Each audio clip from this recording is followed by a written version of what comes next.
¿Qué tal? Buenas noches, bienvenidos. Gracias por conectar con La Mirada en este inicio de semana tras un fin de semana muy particular. Vuelvo a disculpar la ausencia de mi compañero Víctor Gómez, que sigue recuperándose de una intervención quirúrgica, pero recuerde que para nosotros es importante su participación y puede hacerlo conectando con nosotros a través de las redes sociales y de nuestro número de WhatsApp, que está disponible para que usted pueda hacer uso de él y compartir sus videos, preguntas, denuncias o lo que considere. En Instagram estamos como @lamirada.tv y en X como @lamirada_tv.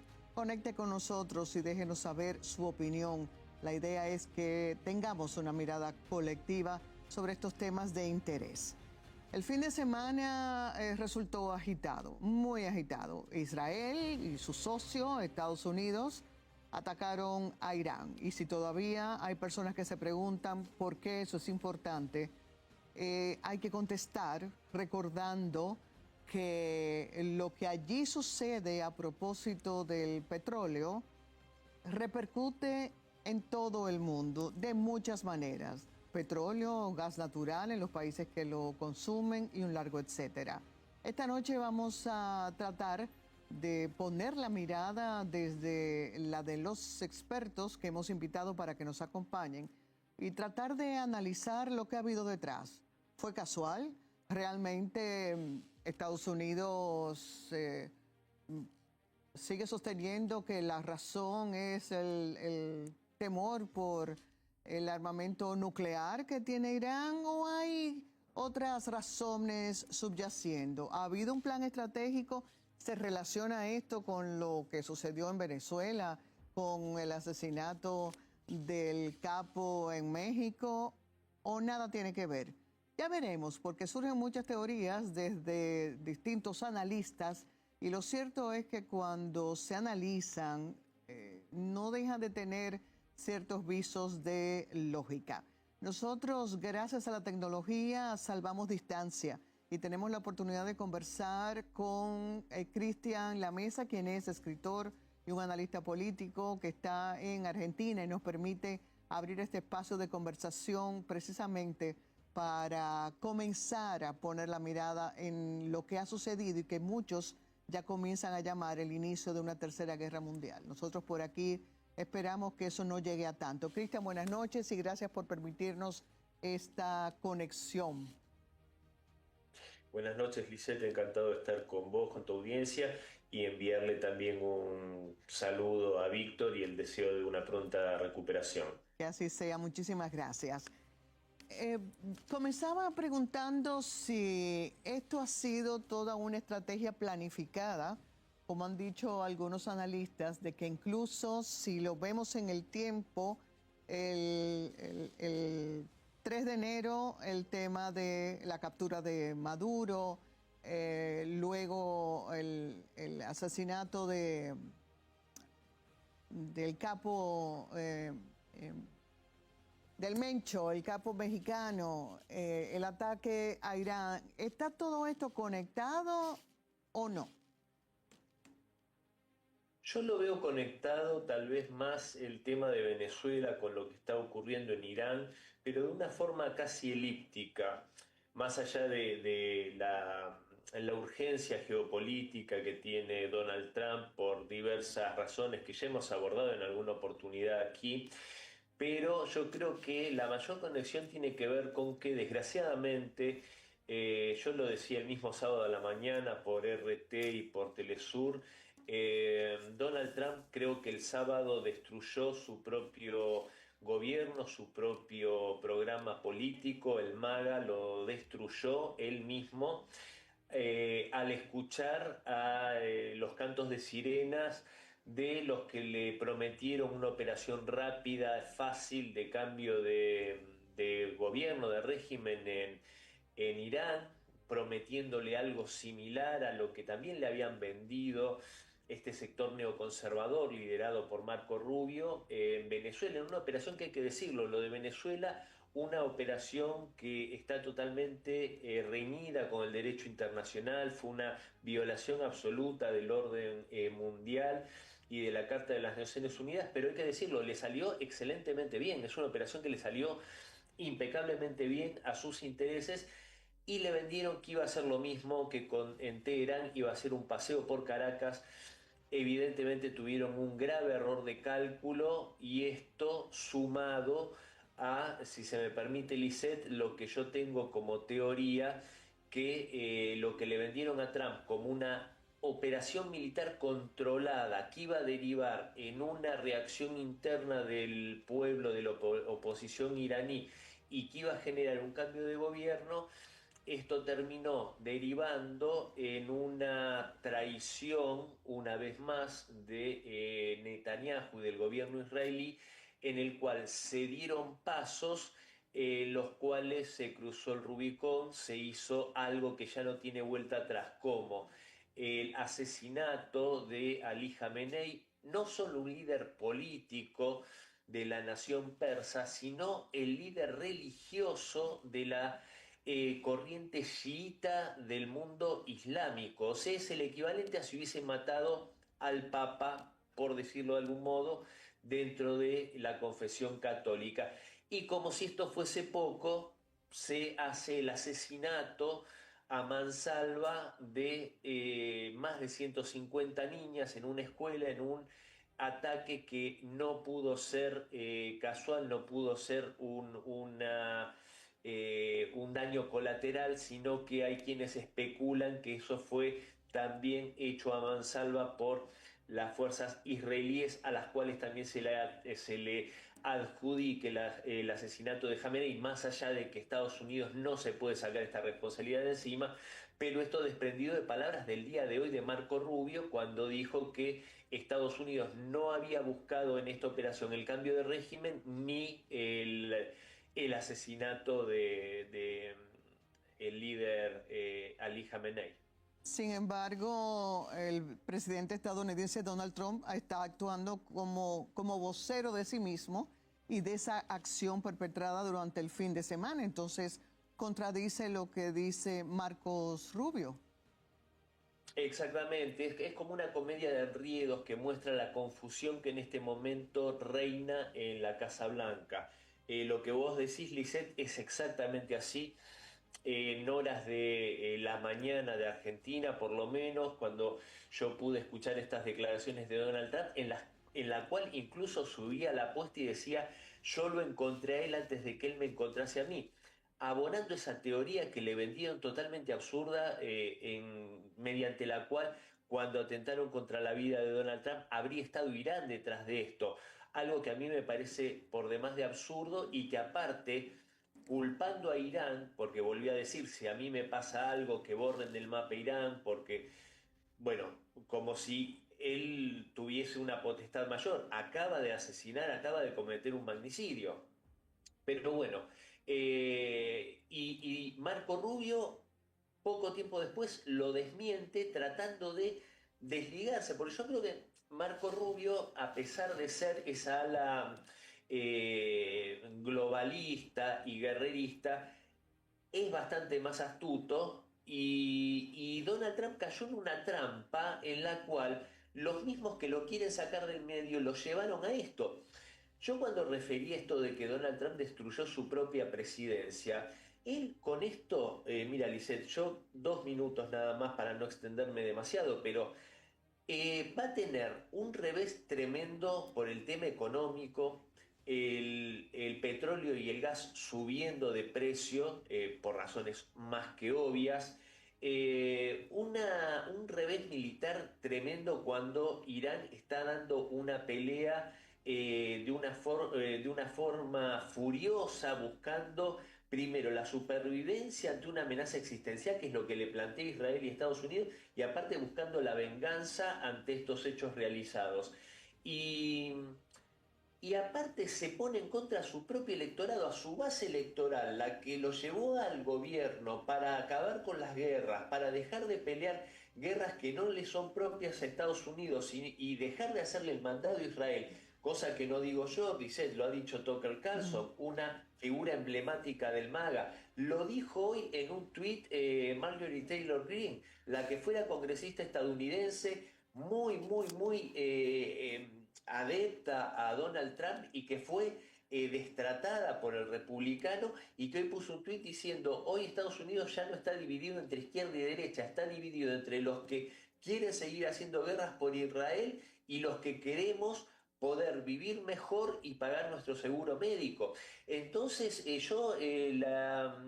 la torpeza con la que actuó Donald Trump y empujado al abismo por un Benjamín Netanyahu que nosotros lo hablamos con Víctor en la última invitación que gentilmente me Sí, hicieron para hablar del caso Epstein. sí. El caso Epstein que tiene ramificaciones con el Mossad, que tiene Ujú. ramificaciones con el Estado de Israel. Sabemos que Yehud Barak, que fue primer ministro israelí, el militar más condecorado del Estado de Israel, era de los consumidores de los vicios pervertidos de Epstein, con esas ramificaciones que decía la Mossad, el suegro de él también, Robert Maxwell, y esta gente, esta élite política israelí que parecería ser, si se me permite, y con esto cierro, que si no abusan de menores, los eliminan y los asesinan. Tienen una fijación con los niños.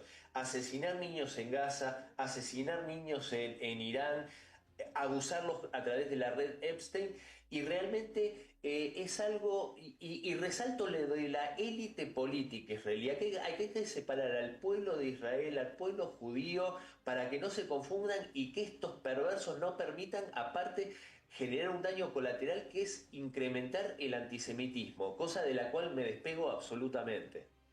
Tú dices entonces que Netanyahu, que por cierto trae sobre sus espaldas varias acusaciones y que el presidente de Israel obvió levantar los cargos, por eso a él le conviene también mantener guerras porque dirige la atención ahí, mientras eso sucede, no hay quien lo quite de su función.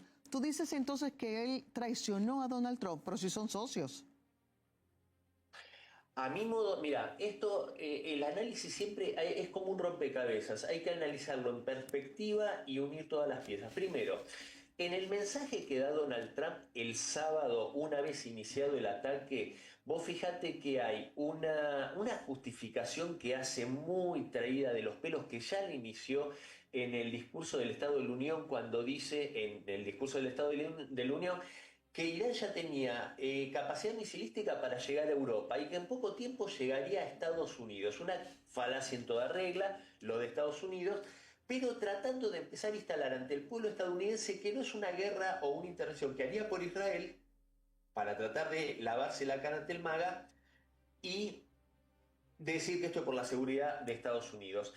En el mensaje que da hoy, ya vos fijate que vuelve a reiterar, vuelve a hacer toda una enumeración desde el 79, los rehenes de la embajada estadounidense, Sí. los barracones en Beirut, empieza a hacer toda una conexión que después también trata de abonarla a Pete Hegseth diciendo que esta no es una guerra que inició Trump, sino que la va a terminar porque en realidad es lo que había iniciado antes. Hacen todo una mezcolanza, como decimos acá en Argentina, bastante extraña. Pero vos fijate que en los dos casos, en el mensaje del sábado y en el de hoy, hay un alegato que prácticamente le ruega a Donald Trump a los iraníes que se levanten. Hoy Sí. textualmente le dice, yo ya hice mi parte, yo ya cumplí mi palabra, ahora les toca a ustedes, hagan lo que tienen que hacer, yo no los voy a dejar solos. Es como que les está pidiendo, por favor, hagan lo que me dijeron que iban a hacer. O sea, lo que a él le prometen, que le dicen, hacemos una operación moderada y eso va a bastar, que es lo mismo que le habían dicho en Venezuela. En Venezuela le habían vendido lo mismo, le dijeron, si vos llevas la flota, hay grupos opositores que nos garantizaron que se van a levantar. Nunca pasó, finalmente tiene que hacer la operación de extracción de Maduro y negociar con Delcy Rodríguez para salvar la cara. Le sale bien esa. Esta no había forma. También hay que decir que obviamente Irán en este periodo de la Guerra de los 12 días hasta hoy estuvo recibiendo ayuda vital de China y de Rusia Mm. para eliminar y bloquear todo ese sistema que tiene muy infiltrado también Irán a la Mossad en su gobierno. Hoy hay información de último momento, Lisset, que habla que en el entorno de Jamenei había un infiltrado de la CIA que fue el que dio la confirmación de que estaban reunidos en ese lugar, que no tenía seguridad para llevar a cabo el ataque. Y de ahí que le viene la foto a Donald Trump que dice, sé que Jamenei ha sido eliminado porque tengo una foto de su cuerpo. ¿Quién se la va a mandar si no es alguien del entorno? Sí, claro. En definitiva, vos fijate que está un Donald Trump que está desesperado porque es como que Netanyahu le sacó las espoletas a la granada y lo abrazó y dijo estallemos juntos. Mm. Y se lo llevó con él, porque yo veo prácticamente imposible que Donald Trump pueda salir de esta, porque aparte acordate, y con esto cierro, acordate que al inicio de la guerra de los 12 días es Donald Trump el que le dice a Netanyahu no hagas ninguna acción militar hasta la última ronda de negociaciones que se iba a dar un domingo. El viernes anterior, Netanyahu hace la operación e inicia la guerra de los 12 días. Y vos fíjate que Donald Trump no intervino hasta el último momento cuando hace ese ataque que se dice que estuvo pactado con Irán de hacer el ataque a Fordow, que no hizo nada efectivamente, e Irán hizo el ataque recíproco en la base de Qatar, si no me equivoco, que Sí. también fue una cosa coreografiada. Pero ¿por qué hace eso Trump? Trump lo deja a Netanyahu como que se escarmiente por hacer algo a sus espaldas. Pero Netanyahu le dice que si no interviene porque Israel estaba siendo vapuleada por Irán, iba a tener que usar armas nucleares contra Irán. Entonces Trump se mete en aras de evitar eso. Ahora, la torpeza de hoy de Trump le cuesta muy cara porque yo te digo más y con esto cierro, yo no sé cómo va a poder volver a negociar con Rusia porque el presidente Putin hoy ya está convencido que tampoco puede confiar en Donald Trump como no se puede confiar en los europeos y como por supuesto era imposible negociar con Biden. ¿No te resulta extraño, Cristian, que a propósito, Rusia y China no se hayan manifestado ante lo que ha sucedido? Rusia y China se han manifestado en la arena diplomática condenando este hecho, Sí, pero llamando a la moderación y a reanudar el diálogo.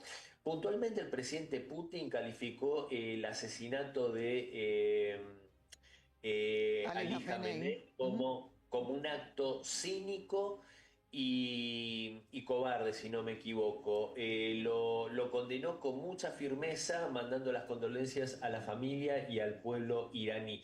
Y yo estoy seguro que a Vladimir Putin, en lo personal, le dolió y le afectó mucho porque tenía una relación muy cercana con Khamenei, lo calificó de un hombre sabio y en el pueblo ruso se respeta mucho al anciano y al niño, son los dos extremos de la vida que más se cuidan y yo estoy seguro que el asesinato de la nieta de Jamenei de 14 meses, de Jamenei, de su señora, de gran parte de su familia, es algo que a Putin le ha afectado.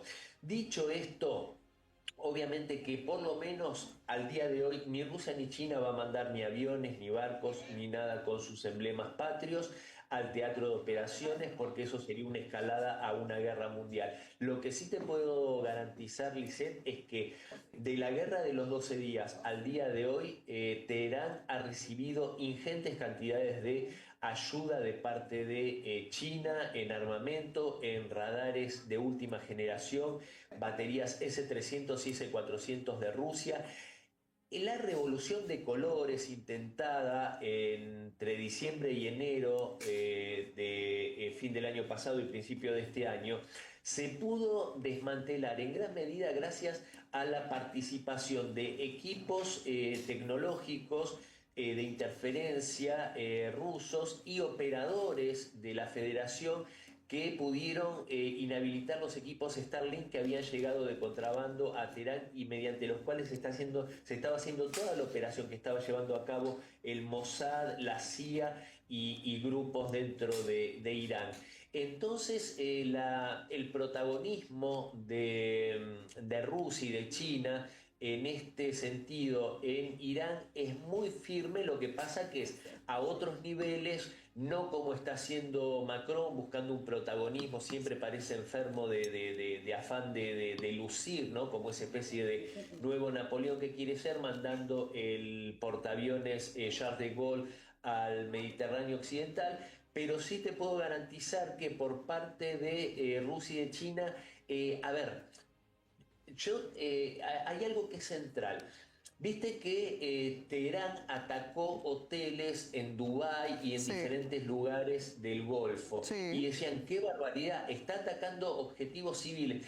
Hoy se sabe y está la información confirmada que los lugares que atacó los atacó porque habían agentes de la CIA alojados en esos hoteles Y y bases a muchos estadounidenses. efectivos militares que sacaron de las bases de la región estaban alojados en estos hoteles 5 estrellas. Esa información de inteligencia, igual que la ubicación de los barcos y todo lo que está recibiendo Teherán, viene de parte de la inteligencia china y de la inteligencia rusa, que en este tipo de confrontaciones es vital. Recordemos que Rusia compra la mayor parte de su petróleo a Irán, ciertamente. Vamos a darle la bienvenida a la conversación y aquí en estudio a Pascal Peña, abogado, pero también otro analista y observador muy interesante que se integra a la conversación. Estamos conversando a distancia con Cristian La Mesa, quien es escritor y también analista político. Y bueno, Pascal es también experto en derecho internacional, algo que se ha violado en todas las formas y sentidos. ¿Verdad, Pascal? Bueno, así es. Primero, muy buenas noches y a quienes se encuentran también en la virtualidad, un placer pues compartir con ustedes. En efecto, si pensamos desde el estricto sentido del derecho internacional, ha habido claramente una violación a temas como la Carta de Naciones Unidas y otros instrumentos internacionales. Sin embargo, partiendo de lo que ha estado sucediendo, es importante resaltar que no sé si ya lo han abordado, varias cosas interesantes. La primera es, recordemos que la justificación de este ataque es fue para que Irán dejara o cediera su capacidad de desarrollo en armas nucleares. Pero eso no se lo cree nadie. Pero recordemos que justamente hace unos meses fue el ataque a las bases de alimentación que Estados Unidos pues también atacó. Es decir, Estados Unidos, el presidente Trump atacó estas 3 bases. Estamos repitiendo exactamente lo mismo. Estamos ahora mismo evaluando una situación donde solo, como usted muy bien dice, donde solo estamos pensando en esa capacidad de Irán en poder desarrollar armas nucleares, o hay una segunda situación, un segundo interés, hay otras situaciones, y aquí evidentemente el derecho internacional no parece tener de forma práctica una respuesta a estos temas. ¿Y a qué me refiero? Vemos a un Estados Unidos que ha atacado, donde el presidente Trump ha afirmado que este ataque podrá durar aproximadamente 3 semanas más, un mes, donde ya producto de la reacción de parte de Irán, hay 3 países, Alemania, Gran Bretaña y Francia, que han dicho, me voy a sumar al conflicto, no al ataque inicial, sino como países europeos con intereses en Emiratos Árabes para proteger a los intereses de estos países, sobre todo con el ataque de una de las bases de Inglaterra en Chipre. Y creo que algo muy llamativo ha sido las declaraciones que hoy el presidente Macron realizó. Unas declaraciones donde se hizo una expresa referencia a, primero, el aumento de la capacidad en ojivas nucleares que va a desarrollar, y segundo, y no menos importante, y creo que es parte de lo que la nueva política de Trump está llevando a nivel internacional. Y claramente dicho, para que no haya ningún tipo de especulación, nosotros no vamos a informar la cantidad de ojivas nucleares o de cohetes, capacidades nucleares que vamos a tener. ¿Por qué? Precisamente por un tema de seguridad y defensa. Entonces, esto, señores, puede llevar a una falta de control de parte de la estructura del derecho internacional. Puede llevarnos Hoy no hay control de parte del derecho internacional ni de sus instituciones. Nosotros tenemos las declaraciones del presidente francés Macron, Emmanuel Macron. Si están con traducción, podemos darle paso. Ok, tiene subtítulos. Adelante, vamos a escuchar. De nos défis nationaux et européens. Nous devons renforcer notre dissuasion nucléaire face à la combinaison des menaces et nous devons penser notre stratégie de dissuasion dans la profondeur du continent européen, dans le plein respect de notre souveraineté, avec la mise en place progressive de ce que j'appellerais une dissuasion avancée. Oui, nous vivons actuellement au plan géopolitique une période de rupture, pleine de risques, et nos compatriotes en ont pleinement conscience. Cette période...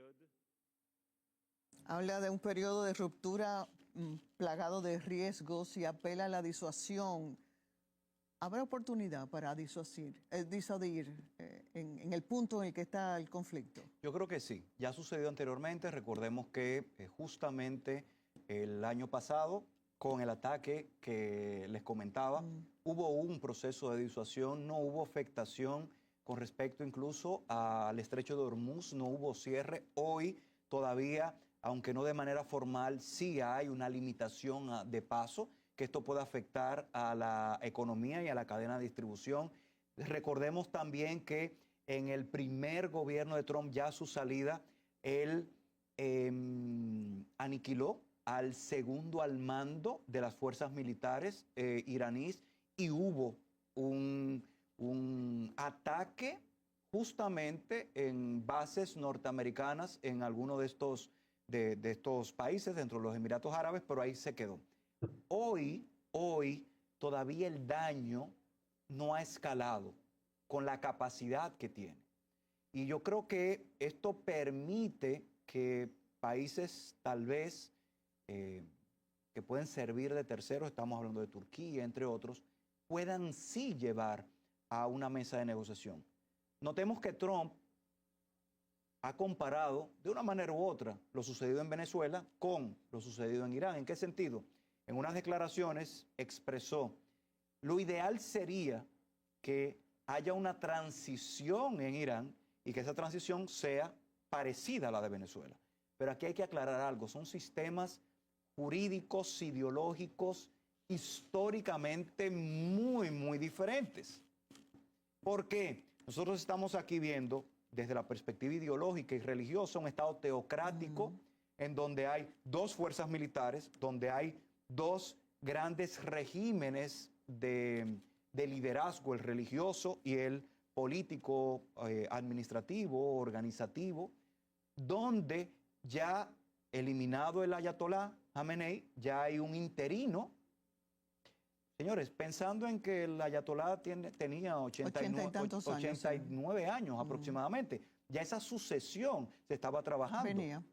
Entonces, pero lo más importante es que aquí no estamos hablando solo de un grupo de personas que están tal vez limitadas a un territorio, sino que estamos viendo, señores, ideológicamente, religiosamente, a un grupo que son los chiitas, que es el segundo grupo islámico más importante por debajo de los sunitas, donde se encuentran tanto en el Líbano como se encontraban en Gaza.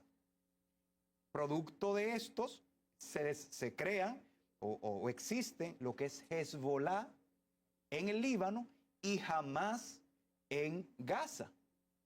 Y quiero hacer referencia a esto para que las personas entiendan cuáles son los brazos, la extensión de este tema. Estamos hablando, señores, de que no es solamente en un territorio, sino con capacidad militar en otros territorios y con una convicción férrea, ferviente, que no está fundamentada en riquezas, en narcotráfico, en una naturaleza organizativo-criminal, sino fuera de cualquier opinión, evidentemente, de su categoría como grupos terroristas, declarados grupos terroristas, sino que tienen una convicción ideológica y religiosa muy clara y que están... Es radical. Absolutamente radical y que están en toda capacidad militar e ideológica de llevar a cabo, sea como sea. Cristian, en ese espectro, ¿coincides con que estamos en un punto, a pesar de la gravedad que estamos viendo de los ataques, de posibilidades de disuasión, de apelar realmente a llegar a un punto medio que no exacerbe el ánimo mundial? Yo lo veo difícil, sinceramente. Lo veo difícil porque, a ver, se cruzaron límites muy sensibles para una población que estos hechos los ven con mucha gravedad y con, a ver, es incomprensible. Yo no sé cómo no tienen asesores de nivel en la Casa Blanca, evidentemente no los tienen, porque al líder supremo, Ali Khamenei, si se me permite, casi irónicamente, decir, le hicieron un favor. Era una persona grande con una salud ya quebrantada, 86 años, y lo martirizaron. O sea, en el mundo chiita, que muy bien describía Pascal, que es minoría, el martirio es casi una cuestión de santidad. ¿No? O sea, lo han llevado a una categoría superior dentro de lo que sería el sacrificio, ¿no? Dentro de la religión musulmana y dentro del mundo chiita. Entonces, evidentemente, yo creo que por parte de Irán esto va a terminar o a desescalar cuando sientan que la amenaza ya pasó y que está cobrada la venganza. En esto yo quiero decir algo muy brevemente. El mundo chiita, que por supuesto es como, reitero, como decía Pascal, esa segunda, el segundo grupo, alrededor de un 15% del mundo musulmán, pero es un mundo, un sector del mundo musulmán que ha sido muy sufrido, digamos, ha sufrido mucho incluso por parte de los sunitas y entonces se han forjado en esto del sacrificio. Entonces a ellos no les asusta esto. A Estados Unidos yo creo que le va a empezar a asustar esta escalada y cuando se empiecen a quedar, por ejemplo, sin interceptores Patriot, pero en cambio los chiitas están acostumbrados a esto y tienen esos pocos lugares, pero muy intensos, muy aguerridos, que como referían Hezbollah, que es un grupo chiita. En Irak también hay muchos grupos chiitas que vimos como casi toman la embajada, que querían linchar al personal de la embajada en Bagdad. Los yemeníes de Ansar Allah. Y respecto a Hamas, yo ahí quiero hacer un pequeño inciso, porque en realidad Hamas es un error que comete Irán al apoyarlos por apoyar la causa palestina. Porque hay que recordar que Hamas en realidad son sunitas y son un brazo de los hermanos musulmanes, que son un sector muy radical incluso dentro del mundo sunita y muy enconadamente enfrentados a los chiitas. Entonces yo creo que ese fue un error, porque hay que recordar también, y con esto cierro, que Hamas hace el atentado del 7 de octubre de 2023 prácticamente con la pasividad del gobierno de Netanyahu de dejar hacer, y cuando se establece en Gaza y se afianza en Gaza, esto fue con financiamiento económico del Estado de Israel y de Estados Unidos para quitarle preeminencia a la OLP en Gaza. Entonces estos entramados son muy complejos. No se puede mirar con ojos occidentales, no se puede entender con ojos occidentales y repito, yo creo que lo que sí veo con mucha alarma las palabras de Macron, que incluso si no me equivoco dijo que si había que usar armas nucleares se las iba a usar, y yo creo que si se hacen los guapos, perdón por el vocabulario, como decimos acá en Argentina, o el matón de barrio, y quieren usar armas nucleares contra Irán, que no es una potencia nuclear, yo creo que ahí puede haber un desequilibrio enorme que puede llevarnos a un riesgo grande, porque sin duda Ni Rusia, ni China, ni Corea del Norte creo que se vayan a quedar de brazos cruzados. Y tal vez tampoco los países de Medio Oriente que han sido afectados. Mencionábamos hace un rato Dubái, pero también Qatar, está Omán, etcétera.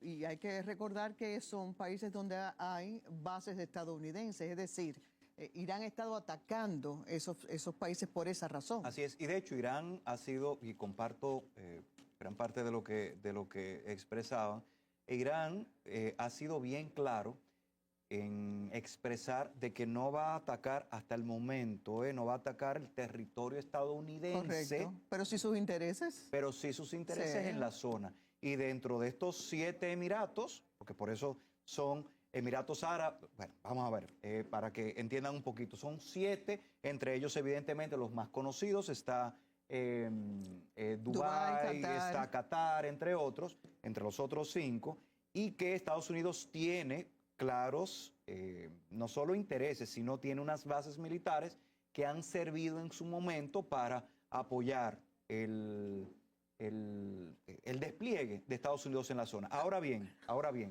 hay que resaltar que esto no obsta, esto no limita a que, como estamos hablando de grupos radicalizados, y aquí quiero ser muy respetuoso con este tema, pero al ser grupos radicalizados, no podemos tampoco dejar a un lado la posibilidad de que sucedan situaciones como, ojalá que eso no vuelva a suceder, pero lo que pasó con el 11 de septiembre, por ejemplo, en donde hayan, tal vez, insisto, estos grupos radicalizados, grupos, personas que quieran inmolarse precisamente por lo que él comentaba, porque estamos viendo que el chiismo y el fundamentalismo sí. lleva a que el mártir es un héroe y puede haber un ataque no solo, insisto, en esta zona de Medio Oriente, sino eventualmente en las zonas de países que puedan apoyar a los Estados Unidos e Israel.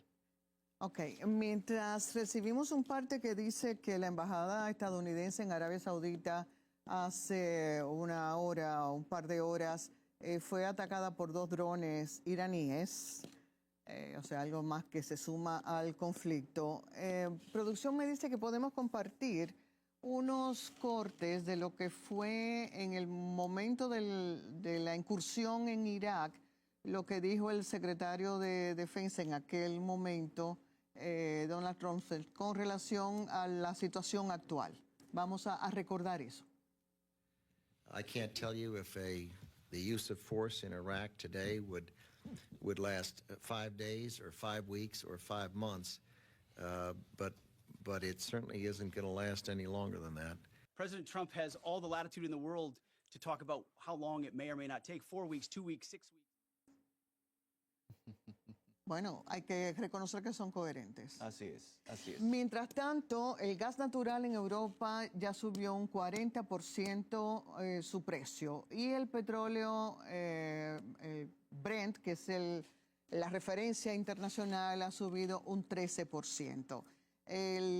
Uno de los altos militares de Irán aseguró que el estrecho de Hormuz, que en su parte cacofónicamente más estrecha, tiene solo 33 kilómetros y separa Irán de Omán, está cerrado y que cualquier barco que intente pasar por ahí, y de hecho por ese estrecho pasa el 20% del petróleo mundial, cualquier barco que se atreva a pasar por ahí será atacado.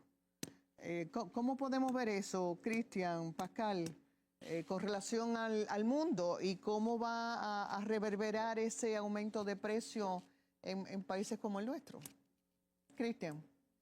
Bueno, obviamente el aumento del precio del crudo y del gas va a repercutir en todo el mundo, en nuestra región también, evidentemente. Y es otro de los tiros en el pie que se pegó Donald Trump, porque el votante promedio en Estados Unidos, y ahora estamos a nada de las elecciones de medio término allá en el país norteamericano, vota por el bolsillo, no vota por el programa nuclear iraní. Eso es una fantasía que la verdad es que le tratan de vender a la gente o que Irán es un peligro para la seguridad nacional de Estados Unidos, cuando el estadounidense quiere que no le suba el precio del galón de gasolina. Pero Cristian, Eh, perdón, ahora Estados Unidos tiene no solamente sus propias reservas, tiene los millones de barriles del crudo pesado que le ha dado Venezuela, que le ha quitado a Venezuela. O sea, tiene cómo responder. Sí, pero de todos modos no van a ser impermeables a un alza que recién está empezando. Hoy recién abrieron los mercados desde el sábado. Esto recién empieza. Y aparte, ese cierre del estrecho de Hormuz, sabemos que lo está manejando, por lo menos por ahora, de forma selectiva Irán. Está diciendo quiénes pasan y quiénes no pasan. Los petroleros que van los cargueros que van a China pasan. Los que tienen intereses, los que representan los intereses de sus enemigos no pasan Claro. y son atacados si intentan pasar. Esto ya ha sucedido durante el fin de semana y durante el día de hoy. Sin duda, la economía de Estados Unidos va a recibir un revés, esto es indiscutible, y de vuelta, ese es el tema. Que a ver, paradójicamente, no es que Donald Trump se encontraba solo, y lo digo yo que he tenido muchas observaciones positivas con referencia a varias políticas de Donald Trump, especialmente en el tema de Ucrania con Rusia, pero en esto ha cometido una torpeza inenarrable, y decía, no es que estaba solo y no tenía una persona que le dijera lo que era adecuado. Se sabe, es de público conocimiento, que el vicepresidente J.D. Vance y la directora nacional de inteligencia Tulsi Gabbard, por lo menos ellos dos, se sabe que abogaban por continuar por la vía diplomática y desaconsejaban el hecho de una aventura militar en Irán. Se sabe también que el periodista Tucker Carlson personalmente abogó por no cometer este terrible error, y se dejó llevar por los consejos de Marco Rubio y evidentemente del nefasto premier israelí. Bien, te Ahí- agradecemos. ahí solo quiero puntualizar Cristian, sí, algo. no, voy a despedir a Muy bien. Cristian para darte entonces oportunidad, Pascal, para cerrar. Gracias por permitirnos esta conexión contigo, Cristian, como siempre, interesantísimos tus aportes. No, un abrazo. placer, te agradezco mucho por la invitación como siempre, pero me quiero quedar un minuto a escuchar lo que dice Claro Pascal, que que sí. seguro va a Quédate ser muy ahí. interesante, y después me retiro dejándoles un gran abrazo a todos. Muchas gracias, por favor, quédate ahí escuchando. Gracias, Pascal. Cristian, ¿no? Y honrado de que me escuches. Mira, solo quiero puntualizar algo sumamente relevante que Cristian mencionaba. Lo primero es las elecciones de medio término, Sí. cómo esto puede afectar. Dos, y aquí tal vez desarrollo un poquito más, si lo de Venezuela, si la situación Venezuela y si la situación Irán se desarrolla de manera positiva, Marco Rubio podría hoy ser considerado el candidato presidencial por excelencia, elegido, señores, lo vimos ¿En serio? por supuesto. Y miren cómo, y estoy completamente de acuerdo con lo que Cristian mencionaba, en que nosotros vemos a un J.D. Vance que no solo con el tema de Irán, sino también con el tema de Venezuela, se mantuvo durante toda la operación al margen. ¿Y por qué se mantuvo al margen? J.D. Vance pertenece a un grupo de, evidentemente, republicanos, pero más conservadores, que no apoyan este tipo de actuaciones o de intervenciones militares, que son literalmente más conservadores. Entonces estamos viendo una apuesta, a mi parecer, una apuesta que realiza el presidente Trump, que realiza a través de la figura de Marco Rubio, que puede garantizar, si las cosas salen bien o salen mal, puede garantizar tal vez la permanencia del partido. Si salen bien, Marco Rubio es el candidato; si salen mal, todavía J.D. Vance podría ser el personaje potable en las elecciones. Elecciones presidenciales, porque como muy bien Cristian mencionaba, habrá unas elecciones de medio término que podrían tal vez establecerle límites Cuando digo límites, evidentemente es porque puede, esa mayoría que tiene hoy control, ese control que tiene a través de la mayoría, puede reducirse e incluso generar algún tipo de procedimiento, me estoy refiriendo a juicios políticos en contra de el presidente Trump sobre estos procesos. En resumidas cuentas, están preparados para cualquier escenario. A mí me parece, que es así, siempre que,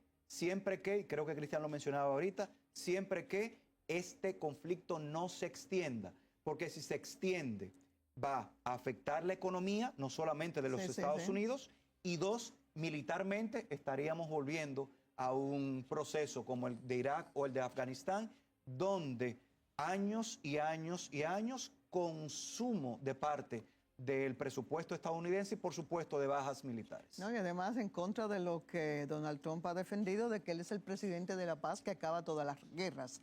Pero bueno, uso de la fuerza para la paz. Habrá que verlo. Gracias, Pascal, también a ti. Siempre un lujo tenerte en la mirada. Nosotros hacemos una pausa muy breve y al retornar tendremos la mirada en las tendencias como cada lunes con Irene y Javier.